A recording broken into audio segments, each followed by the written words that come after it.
ओम श्री साम शिवाय नमः। ओम श्री गणेशाय नमः। श्री शिव महापुराण में रुद्र संहिता युद्ध खंड का 18वां अध्याय प्रारंभ करते हैं। जलंधर के आधिपत्य में रहने वाले दुखी देवताओं द्वारा शंकर की स्तुति। शंकर जी का देवर्षि नारद को जलंधर के पास भेजना। वहां देवों को आश्वस्त करके नारद जी का जलंधर की सभा में जाना। उसके ऐश्वर्य को देखना तथा पार्वती के सौंदर्य का वर्णन कर उसे प्राप्त करने के लिए जलंधर को परामर्श देना। सनत कुमार बोले, हे मुनीश्वर, इस प्रकार उस महान असुर के धर्मपूर्वक पृथ्वी का शासन करते रहने पर उसके स्वामित्व में रहने के कारण देवता दुखी हुए। वे सभी दुखित देवता मन ही मन देवाधिदेव सर्व प्रभु भगवान सदाशिव की शरण में आए और अपने दुख को दूर करने के लिए सब कुछ देने वाले भक्त वत्सल भगवान महेश्वर की मनोहर वाणी से स्तुति करने लगे। तब भक्तजनों के सभी मनोरथ पूर्ण करने वाले महादेव ने देव कार्य करने की इच्छा से नारद को बुलाकर वहां जाने हेतु प्रेरित किया। इसके बाद ज्ञानी शिवजी के भक्त तथा सज्जनों का उद्धार करने वाले देवर्षि नारद शिवजी की आज्ञा से देवताओं के पास दैत्यपुरी में गए। उस समय व्याकुल इंद्रादि सभी देवता मुनि नारद को आते देखकर शीघ्रता से उठ गए। उत्कंठापूर्ण मुख वाले इंद्रादि देवताओं ने नारद मुनि को नमस्कार करके प्रीतिपूर्वक उन्हें आसन प्रदान किया।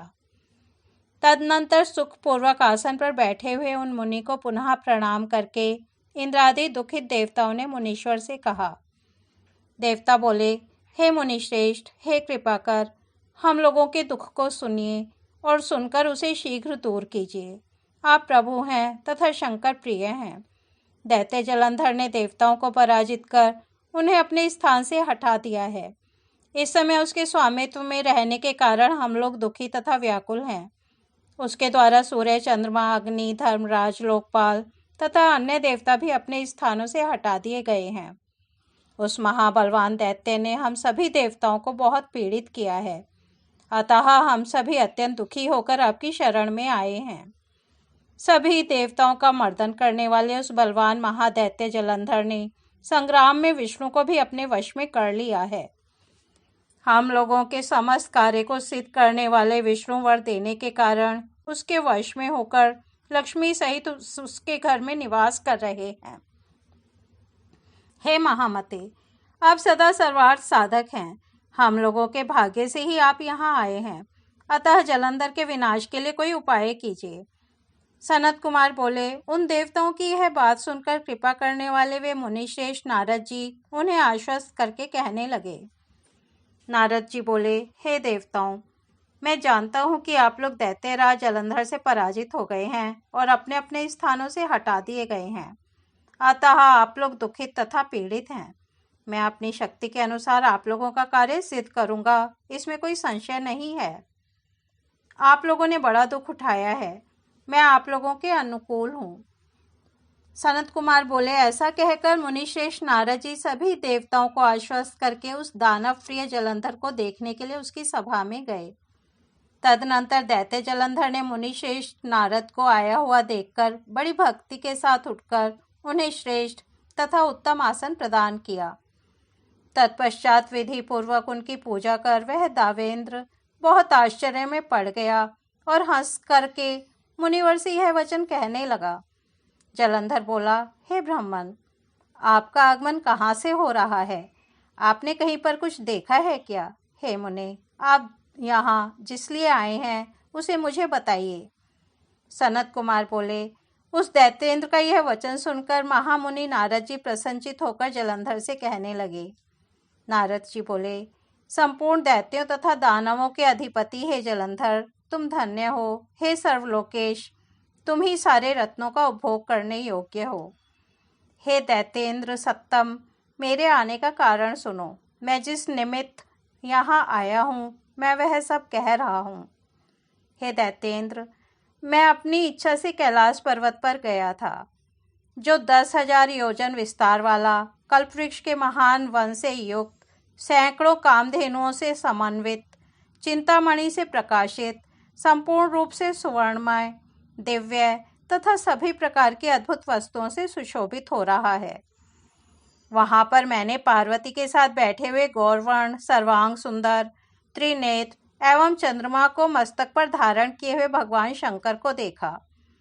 महान आश्चर्य से परिपूर्ण उस कैलाश को देखकर मैंने अपने मन में विचार किया कि त्रिलोकी में कहीं कोई ऐसी समृद्धि है अथवा नहीं।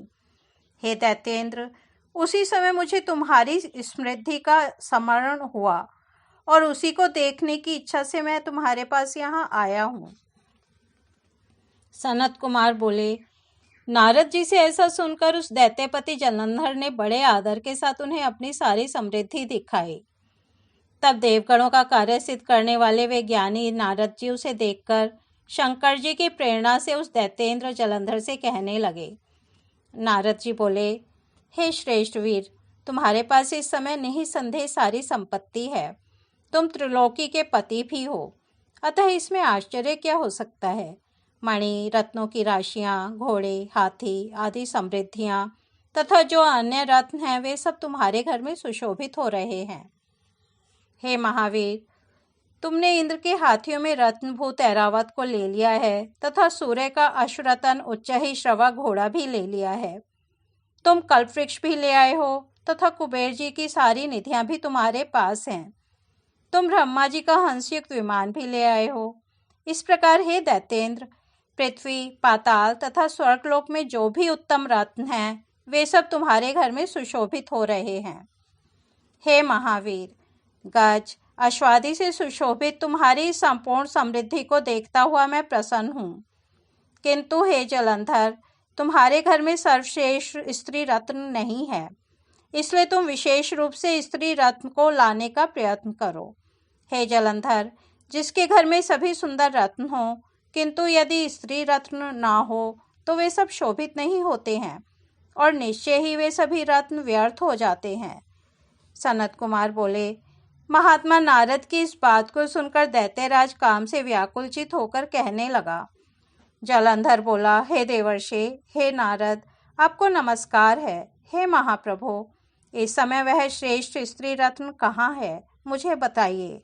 हे ब्राह्मण, इस ब्रह्मांड में जहाँ कहीं भी वह स्त्री रत्न है तो मैं उसे वहाँ से लाऊंगा। यह सत्य है, सत्य है, इसमें संशय नहीं है। नारद जी बोले, अत्यंत मनोहर सर्व समृद्धि संपन्न कैलाश पर्वत पर योगी का रूप धारण किए हुए दिगंबर शंभु रहते हैं। सुरमय, सभी लक्षणों से संपन्न, सर्वांग सुंदरी तथा मनोहर पार्वती नामक उनकी भार्या है। हाव भाव से पूर्ण ऐसा मनोहर रूप अन्यत्र कहीं भी देखने को नहीं मिलता। वह अत्यंत अद्भुत रूप परम योगियों को भी मोहित करने वाला, दर्शन के योग्य और संपूर्ण समृद्धियों को प्रदान करने वाला है। हे वीर, हे जलंधर, मैं अपने मन में अनुमान करता हूँ कि स्त्री रत्न से युक्त शिवजी से बढ़कर अन्य कोई भी इस समय तीनों लोकों में समृद्धशाली नहीं है। पूर्व काल में जिसके लावण्य समुद्र में डूबकर ब्रह्मा जी ने अपना धैर्य खो दिया था, उससे किसी दूसरी स्त्री की उपमा कैसे की जा सकती है। जिसने अपनी लीला से काम के शत्रु, राग रहित तथा स्वतंत्र शंकर को भी अपने वश में कर लिया है। हे दैत्येंद्र, उस स्त्री रत्न का सेवन करने वाले शिव की जैसी समृद्धि है, वैसी समृद्धि संपूर्ण रत्नों के अधिपति होने पर भी तुम्हारे पास नहीं है। सनत कुमार बोले, ऐसा कहकर देवताओं का उपकार करने के लिए उद्यत लोकविख्यात वे देवर्षि नारद आकाश मार्ग से चले गए। इस प्रकार श्री शिव महापुराण के अंतर्गत द्वितीय रुद्र संहिता के पंचम युद्ध खंड में जलंधर वधोपाख्यान में देवर्षि जलंधर संवाद वर्णन नामक 18वां अध्याय पूर्ण हुआ। कल हम 19वां अध्याय सुनेंगे। तब तक यहीं विराम देते हैं। ओम नमः शिवाय।